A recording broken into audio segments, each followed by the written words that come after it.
these programs possible. Tonight on Talking Politics, with less than a week to go until Election Day, we'll dig into the race for at-large seats on the Boston City Council. But first, Massachusetts shelters are now almost at capacity, and Governor Maura Healey says migrants coming into the state and families that are already here and are unhoused will have to wait until temporary housing spots open up. The group Lawyers for Civil Rights sued over the change, arguing the move violates the state's right to shelter law. But this week, a state judge disagreed, and now the Healey administration can go ahead with this new shelter cap. It's a move Healey first announced a few weeks back when she also urged the federal government to do more to take the pressure off states like this one.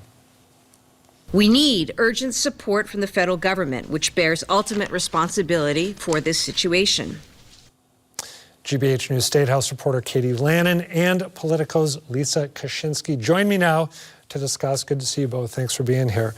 So, Katie, when I first heard that the Healey administration was basically saying we can't follow this law that's on the books because we don't have sufficient resources, my instinctive reaction was, well, that doesn't make sense. They'll clearly just need to free up the resources so that they can follow the law that is on the books. But a state judge has disagreed. What's the judge's rationale for saying, no, we don't need to follow this right now? Yeah, I think that, what the judge has been saying, and it is in line with what the Healey administration is arguing, is that you can't follow the law when the money's not there. They can only do it up until a point when, reality essentially sets in. And, that's not as uncommon a thing as you might expect. There's the phrase that it all hinges on, a bit of Beacon Hill jargon, subject to appropriation, which essentially means, yeah, when we can pay for it. And that's something, that people who tend to criticize the legislature almost see that as an escape clause. That was one of the arguments that critics of the millionaire's tax raised, that there was a line in there subject to appropriation. As long as the legislature puts this money towards education and transportation, we have to spend it on education and transportation. We've seen without going down too much of a budgetary rabbit hole, you see this come up a lot in education funding, where regional school transportation under state law, the state's supposed to fully pick up those costs, but and while they've increased it every year, I think we're up in maybe 90% reimbursement now, that's not being fully funded either. So it is something that comes up from time to time. I'm really glad that you ran through that, because while I now remember the examples that you talked about, I'd completely forgotten them in this particular case when it started developing. So a month and a half ago, the governor asked the legislature for $250 million extra for the system. Why haven't they acted? So that is part of a broader supplemental budget, a routine spending bill that House and Senate lawmakers are still negotiating over, and haven't brought any of that to the floor yet. We don't know what the overall holdup is. We do know on the migrant shelter funding, I should say, in particular, that top Democrats, particularly House Speaker Ron Mariano, have questions about what the eventual total cost is going to be, about how much money they are going to have to put behind this. And he's really, it seems like, still looking for some more information from the administration before granting that request in full or in part. Lisa Kashinsky, as of, I believe right now, as we talk, the state has not quite hit that 7,500 family mark. We're very close. Maybe we'll hit it over the weekend. When we do reach that point, whenever it happens, if you're a family that needs shelter, what are the new processes that have been put in place by the Healey administration that you're going to have to work through? So there's kind of two parts to this. One is when the shelter system, which was hovering around 7,400 families, gets to 7,500 families, there's a wait list that goes into effect, which basically the state is going to hand families a flyer that says, we can't shelter you tonight. That's actually what the flyer that we've seen says. I saw it when I linked, or because you linked to it in the Politico newsletter. Yep. Yeah, thank you. And so there are three options in that flyer, which is basically return to the last safe place that you stayed, apply for a program where the state will help you pay rent but will not help you find an apartment, or apply for other services like food stamps. But it doesn't actually tell families where to go that night, which is raising concerns that they may go to emergency rooms, to police stations. There's just no shelter capacity right now, though other forms of shelter are starting to try and scale up for this and for the winter. What has already gone into effect is this new intake system for families that are entering the system now, which basically includes a clinical and safety risk assessment where they look at families' medical conditions, if they are in, effectively in harm's way from a domestic violence situation or something else. And there are 4 tiers of priority, which will eventually factor into that wait list that they're now being assessed on. Has the governor or her administration committed to making people move out after a year? Or is that something that's being discussed but hasn't been locked in? There is now discussion of a time limit. They built into regulations that were filed this week with 30 days notice, being able to tell a family to leave. We've seen this already starting to happen in New York City, another place that is also dealing with a huge influx of migrants and homeless families. So the governor said this week that she is considering this. She's kind of an all options on the table governor, and particularly in this situation, but it's not something that they've moved forward with yet. It is on the table, though, because we have been seeing families stay in what's supposed to be a temporary shelter system for upwards of a year. And we should probably note here, I should probably note, and I believe I learned this from your coverage of this issue playing out on Beacon Hill, the governor has created 2 new programs that are aimed at getting migrants in particular training for jobs and then connecting them with jobs, right? Yes, she has a skill building program for people who don't currently have legal authorization to work in the U.S., people from other countries, and a program that will connect people who are authorized to work with jobs from local employers who have, a need. We hear all the time about workforce shortages. On top of that, the Biden administration is going to be up in Middlesex County later this month to set up a clinic helping process work authorizations for migrants staying in Massachusetts shelters to hopefully speed things along a bit. Of course, the governor, members of Congress, state elected officials as well, state lawmakers, have really been pushing for the Biden administration to speed up this work authorization process. Yeah, I was going to ask you, is that clinic that's going to be taking place in Middlesex County, is it a clinic that will try to help people work through the process while maintaining the existing parameters of the process? There's no accelerated timetable. I think it's going to be a more efficient way of getting it done. There have been some kind of internal things that the Biden administration has done to kind of work towards getting it all to move a little bit faster. So we're really, I think, going to see what ultimately comes out of that clinic. I want to ask you both. The legislature tends to move, as we've talked about here repeatedly, very, very slowly, very deliberately. But state officials say that there's going to be, by June of next year, 13,000 families, which is kind of daunting to contemplate. If we're about to hit 7,500, that's a whole lot more.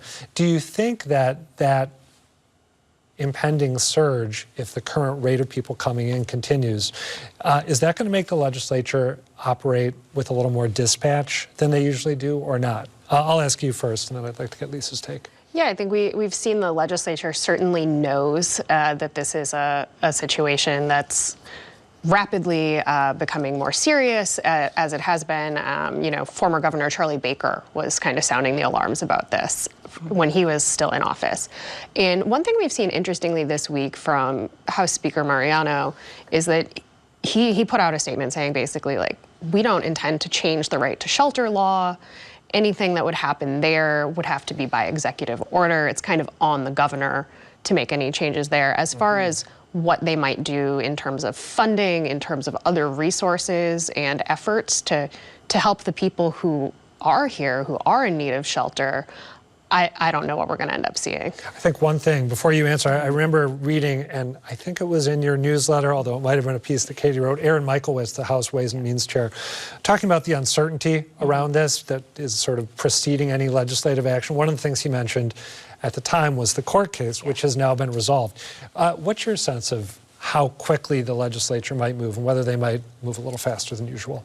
So the House Ways and Means Chair did say, as these things start to resolve, the court case, I talked to him just before that decision came down, that we could expect to see something soon, but that would again only be on some version of that $250 million request that Katie had mentioned before. And that really is just kind of there as to kind of prop up the system. That's not going to help in the longer term. And right now, the $325 million that the state had budgeted to last through the end of the next, the end of the fiscal year in next June, that's projected to run out in large form in January. So that $250 million isn't going to float them till the end of the year either. So there's the short-term question of funding, which I do believe could potentially move. I'm not going to say it will before formal sessions end for the year on November 15th, but there's a much longer term question when they come back in January that remains to be seen how they're going to address it. You and your Mass Playbook colleague, Kelly Garrity, noted that the Mass Fiscal Alliance, the conservative group that likes to goad and critique Democratic politicians, is running ads right now hitting Healey for her handling of this situation. Do you believe that there is a legitimate political risk here for the governor? It might sound callous to talk about political risk when we're dealing with human misery, but do you think that there's a political price you might pay? We do have to talk about it because this is something that has taken over, really just consumed a lot of the back half of her first year in office. There has been some polling on the situation so far, both with housing, the housing shortage in the state, which is contributing to, the burden on the shelter system, and also on the migrant surge, particularly, that shows some warning signs for the governor. She's not necessarily getting completely dinged, for lack of a better word, on it yet. She still has a solid approval rating, in the 50s, which is good for a new governor. But the polling basically shows that there are warning signs that if something doesn't change in this situation or it continues to escalate, these are things that voters could look at and say, she's not doing a good enough job handling it.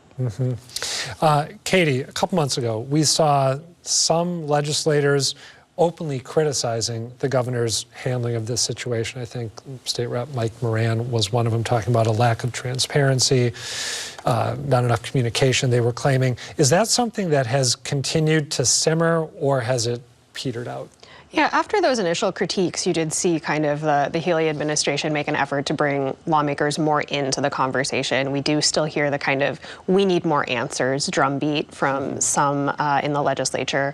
We also hear some lawmakers who are more on the left, like Rep. Marjorie Decker of Cambridge, was at a rally this week calling for Governor Healey to pause the shelter cap, and for the legislature to put more funding into the shelter system. We also hear, Republican legislators continue to critique the right to shelter law in particular. And actually, one interesting litmus test of those political consequences might be seen in a special election coming up next week for an open state Senate seat. The Republican candidate in that race, Representative Peter Durant, sees the migrants and shelter situation as a real pressing issue. I get his emails every day, as I expect you to. Yeah, he's been pretty outspoken on that, and he's running against a Democratic lawmaker who hasn't been as vocal on the issue. Who's that Democrat again? Rep. Jonathan Zlotnick of Gardner. So that's something to watch on Central Mass. It's obviously not the only issue at play in the race, but there's always tea leaves to read in an election. Yeah, and that's the sort of one that those of us in the media, myself in particular, would love to make a great deal of meaning out of after the fact. So that'll be interesting. You have a new piece about that race, right? That's right, kind of breaking down the competitive nature of that district. gbhnews.org. Okay, Katie, Lannan, and Lisa Kashinsky, thank you both. Appreciate it. Thank you for having us. There are only a few days left for Boston voters to choose their representatives on the Boston City Council. In addition to the district races, a field of 8 candidates running for 4 at-large seats to represent the entire city. Success in the at-large races can also pave the way for bigger things to come. Take now Mayor Michelle Wu, who won the most at-large votes in 2019, and now Congresswoman Ayanna Pressley, who finished first in 2017. And while incumbency is king, at least historically in Massachusetts, at least one of the 4 slots is going to go to a newcomer, because incumbent Michael Flaherty is stepping down after 20 years on the council. Joining me to discuss are Commonwealth Beacon reporter Gin Dumcius and former Bay State Banner senior editor Yabu Miller. Good to see you both. Just so Michael Flaherty doesn't get mad, we should probably note that he has topped the ticket on multiple occasions and ran for mayor against Tom Menino and didn't quite work out.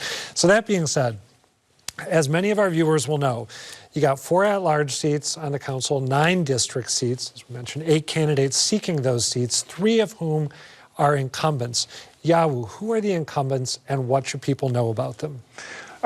There's Ruth Z. Louijen, who's runs as a progressive and has taken progressive stands on the council. You have Ruth Z is the first Haitian American elected to the city council, and Julia Mejia is the first Latino woman and the first Dominican American elected to the city council. They're both incumbents, and Julia came in just behind Michael Flaherty in votes last time around, number 2. So she's easily considered a front runner. And then you have Murphy. Erin Murphy. Erin Murphy is the third incumbent. She's in her first. She just finished her first term.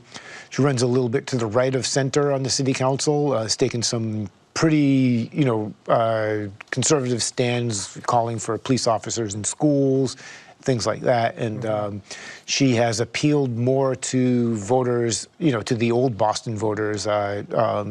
And those are the 3 incumbents. And Julia Mejia, since we talked ideology for a second, you mentioned that Ruth Z. Louijen is a progressive. I personally would be inclined to situate Julia Mejia to the left Absolutely. of Ruth Z. Absolutely. So, for instance, when Tanya Fernandez-Anderson called for a resolution in favor of a ceasefire in Gaza, Julia voted in favor of that. Ruth Z. was out sick that day. So. Okay. Again, anything else that you would add that people should know about those 3 incumbents? Well, I would just say in terms of setting the scene for the upcoming election too, we didn't have a prelim for at large. Right. So in terms of kind of like where these folks might be placing in the lineup, in addition to the challengers running, we're flying a little blind here, and that's just because of the way the law works on elections. If you have fewer than or if you have 8 candidates, there's no need for a prelim. 8 candidates. If you need what, twice as many candidates plus 1 as there are available seats to trigger a preliminary. Okay. Exactly. So we've got this 4th seat opening up because Michael Flaherty is leaving. My sense is that the consensus among people like you and me is that 2 candidates in particular are best situated to claim that seat: Henry Santana and Bridget Nee Walsh. Am I speaking? I think we've got a picture of the 2 of them. Is that a fair characterization of the conventional wisdom around this race? Absolutely. Yes. Yeah. So both of them have raised considerable amounts of money. That Santana is being backed by Michelle Wu, as well as some public employee unions. Who used to work for her administration. She worked for the Wu administration. She worked for former city councilor. Santana worked for former city councilor Kenzie Bach. So he's had some insider status in City Hall, and I think he'll benefit, presumably benefit from the public employee unions who can mobilize some of their membership to work on his behalf over the next few days. Again, you wrote recently about the help that allies of Mayor Wu are giving to Henry Santana. Can you just elaborate a little about, Yawu brought it up, but what are they doing exactly? Sure, so it's 4 left-leaning labor unions that are closely aligned with the mayor. They're trying to do her a favor here in the sense of they've set up a super PAC, which doesn't have too many fundraising or spending limits. They can as long as they don't coordinate with the candidates they're supporting, they can do a lot of things, including mailers. And mailers are a key way of reaching voters. So they've spent over $80,000, and that's just as of a day ago. It could be even more now, getting mailers out to voters. There's also obviously the body aspect. They can put bodies on the streets, so Santana is benefiting from this because the mailers have they prominently note Mayor Wu's endorsement along with the Globe endorsement. You also wrote recently about some comments that Bridget Nee Walsh made about Black Lives Matter that could impact the way people vote in this election. What did she say? So she said in a forum that she believed she was asked what she thought of the phrase, and she said she believed it set race relations back 50 years. And she confirmed to me that she had said that. You know, it's up to voters to decide how they take it. There are some folks, we see national polling where some do view that as a divisive term. But I spoke with Councillor Louisiane, and she was taken quite aback by the statement, saying that's not. She felt it didn't grasp the full complexity of the statement. Yeah, well, you've spent a lot of time pondering old Boston versus new Boston, shifting tendencies in the electorate. I'm curious, how do you anticipate those comments from Bridget Knee Walsh are going to resonate with voters?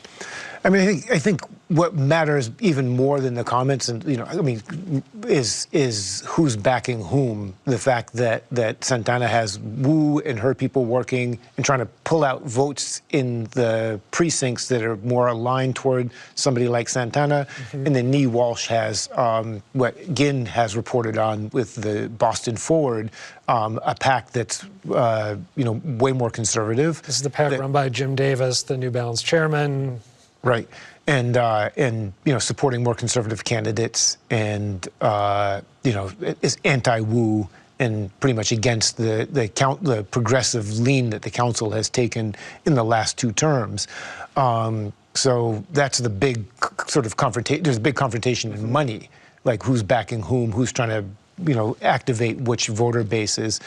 In these elections, you know, where Wu is not on the ballot. It's lower turnout. It's an off-cycle election. Right. It, you know, would tend to favor the conservative candidate. So it's a real test of Wu's power and the power of the, you know, these public employee unions to see if they can, you know, if Santana can beat Knee Walsh. I mean, that's probably the clearest litmus test this cycle as to, you know, whether old Boston can kind of pull out the stops and get a win. We just talked about something that could potentially, depending on how voters feel, hurt Bridget Knee Walsh. I want to ask you about something that could potentially hurt Henry Santana. The Herald reported a while back that he has never voted. He is a young man, I believe. I want to say he's 28. I hope I'm getting that right. He has said that part of the reason that he never voted was confusion about his citizenship status, whether or not he was eligible to register to vote. But I'd love to hear from both of you, maybe you first and then Yawu. Is that the kind of thing that voters care about? I feel like every election, whether it's a city election, federal election, you hear a story like this, so-and-so has never managed to show up. Do voters mind? You know, I've done that before where I've pulled voting records of candidates, and I remember, you know, Ayanna Pressley, when she was running, I asked, well, you didn't vote in this election. She actually, you know, said, oh, I was up canvassing for John Kerry in New Hampshire. So there's actually kind of interesting stories in looking at voting histories. In terms of how voters view them, I'm not sure how much it matters in the whole, in terms of like where the person that's running, how they align with that person. You know, right. Progressive, moderate, conservative. You know, do they agree with me on those issues? I think voters take a lot of things into account when they go into the polling booth. So it's tough to say exactly how they would feel. Yeah. Well, what do you think, Yawu? You know, the Herald article came out, you know, a few months back. It was long ago enough that voters will have forgotten. I mean, I certainly forgot that until you brought it up. So I had forgotten it when I started getting the questions ready. I was sort of Googling around. Oh, yeah, that. It is kind of curious, though, that you've helped the mayor and a city councilor get elected, and you yourself, you know, did not vote for either of them. I've been known to not show up to vote. I don't tend to have the sticker on election day. So I'm not casting any aspersions here, just trying to talk clinically about how it might work out. So we've talked about the incumbents. We've talked about the people who are seen as the most viable contenders for that 4th open seat. There are 3 other candidates who, again, the consensus seems to be that they are not especially viable. They are Sean Nelson, Catherine Vitale, and Clifton Braithwaite. Yawu, why aren't people keen on this trio's prospects?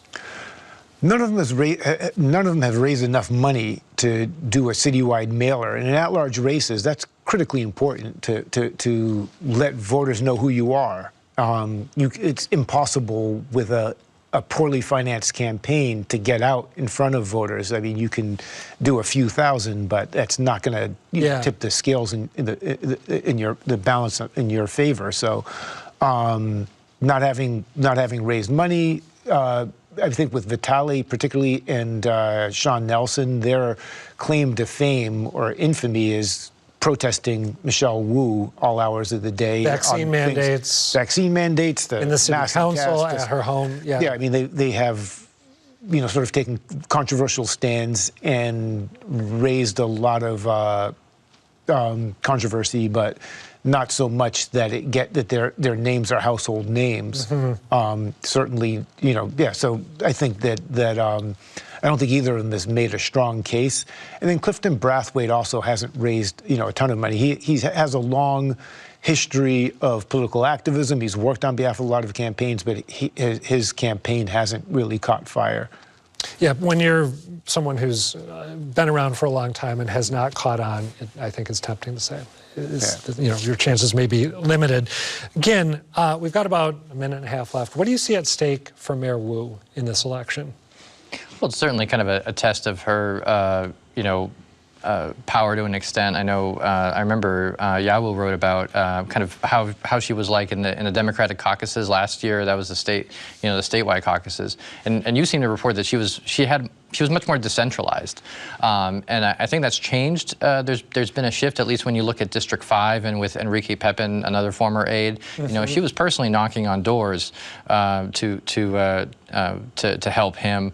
A lot of City Hall workers flooded that district. I saw her in Roslindale when the polling place there was closing. It was a Greek Orthodox church, if I remember correctly. Anyway, she was out there greeting voters with him on his behalf. And they were joined by a union, Unite Here Local 26, which is also part of that super PAC. So I think it's a test of power. It's we always do this, right? Like, how is the mayor done? And historically, mayors' machines tend to be a little overrated, right? So I think it's curious to see what the results are and how much can be chalked up to her getting involved. Certainly in District 5, she's done a lot. I mean, she's backed Sharon Durkin as well, and also Ben Weber. So, and Weber pulled, District 6, Durkin in Back Bay, Weber in JP's West Roxbury. Weber is, pulled ahead of his opponent King in the preliminary. So, she looks like she's poised to have given considerable assistance to candidates who are winning or have won. So, well, it'll be really interesting to see what the results are, and we may be asking you to come back to talk them through when we have them. Yawu Miller, Ken Dumcius, thank you. Good to see you as always. For more info on the at-large race, you can head to gbh.org/politics. That'll do it for tonight, but do come back next week and please tell us what you think. The email is talkingpolitics@wgbh.org. The website's gbhnews.org/talkingpolitics. And while you're at it, sign up for our politics newsletter. For now, thanks for watching and good night.